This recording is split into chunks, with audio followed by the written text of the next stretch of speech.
The Brooklyn Nets and the Milwaukee Bucks, who easily dispatched of their opponents in the first round of the playoffs, will now be meeting in the second round starting tonight at 7:30 p.m. Eastern Time. The series is bound to be one of the most entertaining second round series in NBA history, as you would usually expect teams of this caliber to meet in the conference finals. We will see Milwaukee facing off versus Brooklyn's Big Three for the first time in the series, as they never played against all three in the regular season.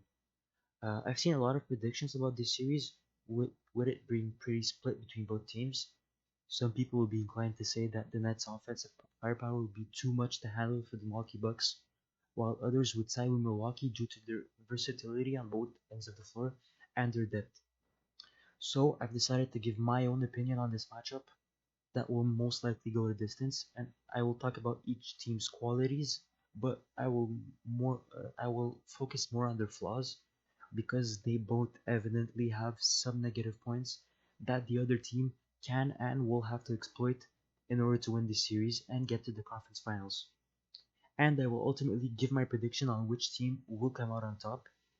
And even though my track record hasn't been that good so far in the playoffs, because I had the Knicks winning and the Trailblazers winning their series, I feel like the team that I'm going with has a slight edge over the other. But I might be horribly wrong. So without further ado, let's get right into the video.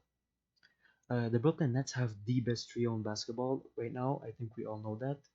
And even though one of them has a quote unquote bad game, because they don't really ever have bad games, even though they don't shoot, one of them doesn't shoot well. They usually like pass well or defend well.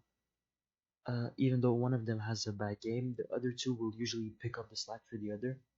I mean, as we've seen in the first round versus the Celtics, they usually score on average 80-90 points together, which I mean is about 80% of their points, which I mean the team depends on a lot on their contributions. Uh, the Achilles of the Brooklyn, the Achilles heel of the Brooklyn team isn't on the offensive end, but rather on the defensive end. More specifically, defensive rebounding. In the playoffs so far, Brooklyn has the worst defensive rebounding percentage out of any team at 64.5%, while the Bucks have the highest at 78.8%. Milwaukee also has a 33.6% offensive rebounding percentage, as they were able to get to the glass over and over again in the first round matchup versus Miami, which was one of the big reasons why they won that series. They were second in that category in the playoffs, only behind one team, the Boston Celtics, who were Brooklyn's first round opponents. And even though Boston got a lot of offensive rebounds, they weren't really able to capitalize on them as much as they would have wanted to. But for a team like Brooklyn, if they get that same percentage of offensive rebounds, they will really hurt Brooklyn's chances of winning. Uh, if the Nets want to win this series, they have to close out defensive possessions with a rebound. They might be a solid team. I mean, I wouldn't say solid, but they're not a bad team defensive wise. In the playoffs so far, they have the 10th best defense, which isn't great, but not bad either. I mean, they've shown flashes of being a good defensive team, but at the same time, they've shown laziness at the same time. But if they want to win the series, they have to close out defensive possessions with a rebound, and they might have to re-include DeAndre Jordan in the rotation to do so against the likes of Brook Lopez and Giannis. For the Milwaukee Bucks, their biggest weakness, which was evident in their last two playoff losses to the Miami Heat last season and the Toronto Raptors the year prior to that, is their defense on three-pointers.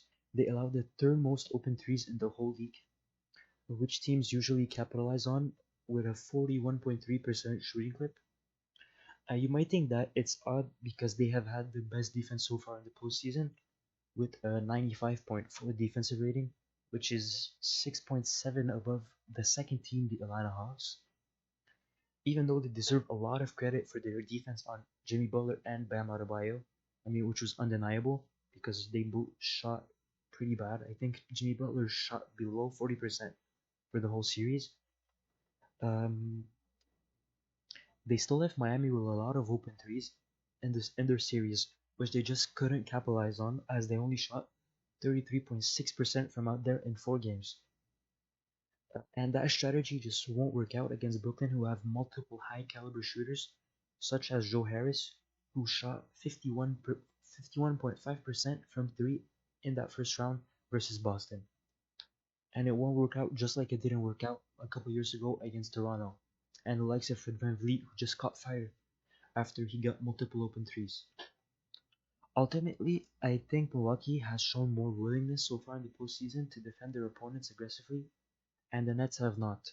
For that reason, and due to Milwaukee's offensive versatility and their depth, with the likes of Bobby Portis, Bryn Forbes, who has been a great three-point shooter so far in the playoffs, Pat Connaughton, and more, I give them the edge in this series to close it out in a Game 7 in Brooklyn to face the winners of the 76ers versus Hawks series, which I will talk about in tomorrow's video.